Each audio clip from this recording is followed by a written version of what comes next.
What's going on, guys? It's Greg here today, and I'm bringing you all a Call of Duty Vanguard gameplay commentary. It's probably my best gameplay I've gotten yet on this game. Earlier today, I was streaming. I choked a triple nuke. I was one off the triple V2 rocket, and the game ended. So if you guys saw that on stream, you already know about that one. I was a little tight there. But I redeemed myself. This one's actually even better yet than a triple V2 could have been. This is a double V2 rocket with the M1928 Thompson in a sweaty automaton Cooper carbine, whatever, lobby. And I gotta say, there's a lot of finesse. This gun is absolutely busted. And I kind of want to talk about something in Vanguard, just kind of give a tip here real quick to a lot of you guys about making your class setups in general. I'll put the class setup on screen here real quick for you guys. But yeah, so that is the Thompson class setup, and yeah, so there's this. Let me just talk about the gameplay real quick. So, like I said, I ended up getting a double V2 rocket. It was actually a last-second V2 rocket with an insane slide cancel on somebody for the V2. Well, for the 24th kill, and I had to kill another guy that could have easily killed me. So yeah, it was very good there. And then there was also this guy on the other team that was sweating his heart out. I mean, like, slide cancel, jump shot all over, just like me, you know. So like, it was pretty much like a fair one-on-one, I would say. You know, just sweating it out, and who had better teammates. I actually was playing with two friends. One of them left to go eat, and another one had to go do something and came back at the end of the game. So it's pretty much a solo gameplay if you really want to consider it that. But yeah, anyways, let's talk about the class setup thing I want to talk to you guys about today. So lately in this game, I've been trying out a lot of different class setups. It's what I've been trying to do whenever I'm trying to play the game. I pretty much have every single gun in the game gold. The only gun I am missing gold on is the STG-44 because the multi-kills you're not tracking, and the Panzerfaust because it's bugged. And I've got to say that the absolute best guns in this game are definitely the 1928 Thompson, the Automaton, the NZ-41, the bar. The bar is just insane. The MP40, and honestly, those are probably the best guns in the game right now. Now, another thing is that I see a lot of people just kind of using the wrong attachments. I run into a lot of people that are just running like normal mags and all that kind of stuff. You want to be using the stopping power mags. The stopping power mags in this game are absolutely broken. If you're wondering what a stopping power mag is, it will say plus damage, plus bullet penetration, plus bullet velocity, all that kind of stuff.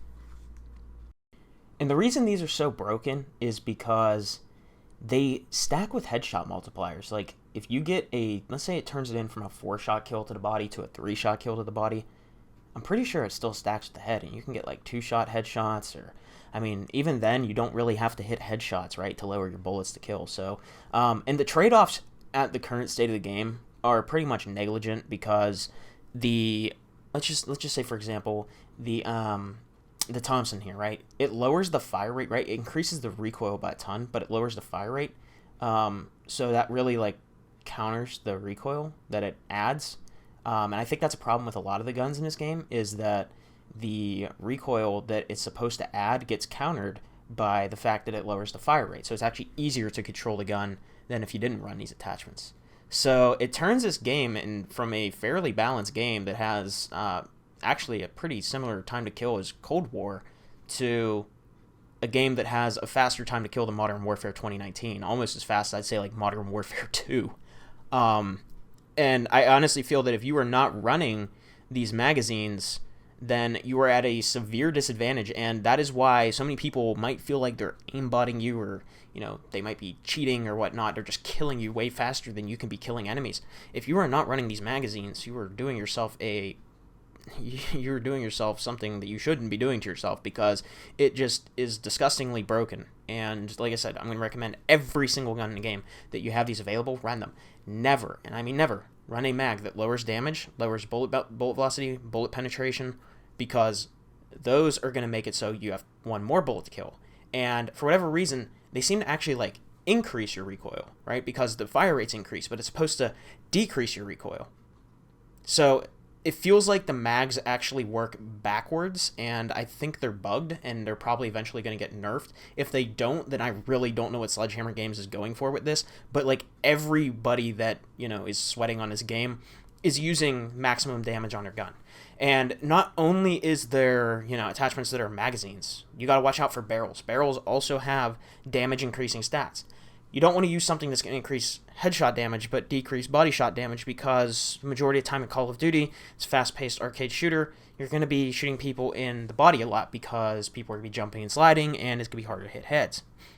So I'm going to highly recommend that you guys go ahead and put on the magazine and not the barrel that, lowers damage to the body but increases to the head, because overall you're going to have higher damage anyways, therefore you'll be doing more damage to the head. So hopefully that makes some sense, and that's definitely what you guys want to be running.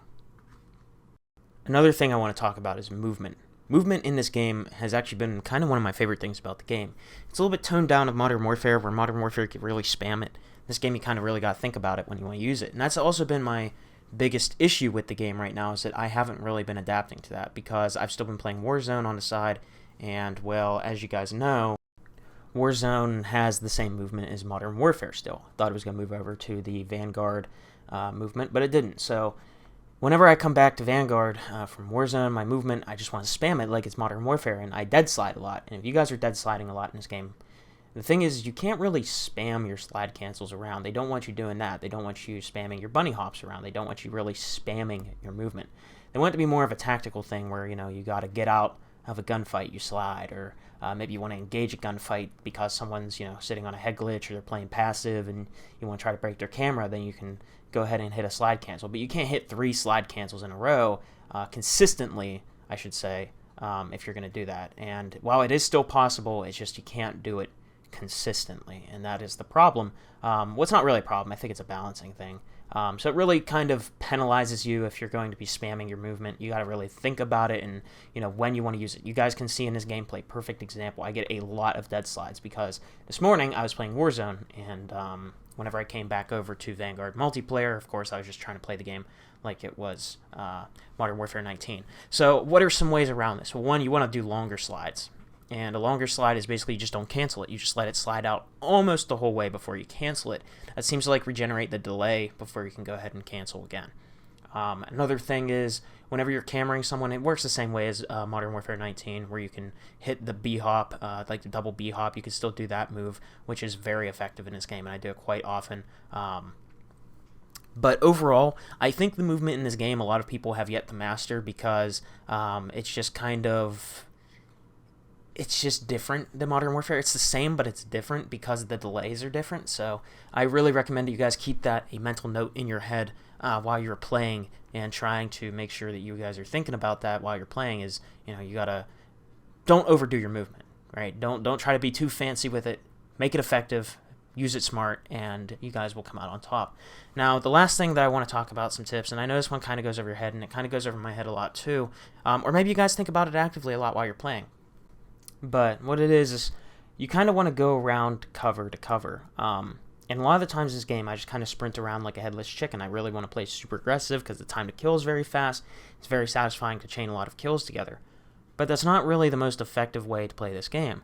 One of the most effective ways to play this game is while you can still rush, you want to rush from cover to cover. You want to ensure you're not exposing as much as your body as possible. And this might sound very simple, but it's actually not, because you have to remember that these maps don't always have cover wherever you're going to be heading, and the enemies might not always be around where you can be on cover. So you want to try to use the map to your advantage as much as you can, but you also want to be mindful of it when you're playing. And I've been starting to be more mindful of it, and I've been getting way more higher scores. My KD has been skyrocketing. Well, it also helps that I finished the Atomic Camo grind, sort of. Like I said, still have that Panzerfaust to do.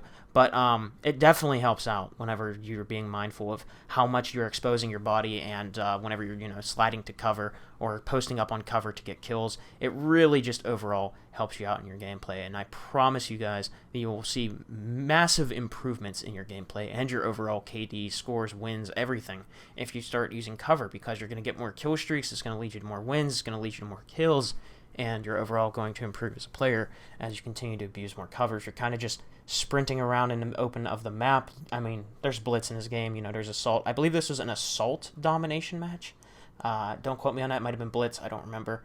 But as this was a higher player count mode, there's going to be more people, so, you know, if you get caught in the open, it's going to be a lot more detrimental than if you just kind of stayed. Whereas if you just stayed on cover, obviously you're going to have the advantage in the gunfight, and you'll be able to take on multiple enemies at once, especially with the blazing fast time to kill that these damage attachments add to the game. So anyways, there's that crazy move I made. Get the double VT rocket. Hopefully you guys enjoyed the gameplay. I'll catch y'all in the next one. Peace out.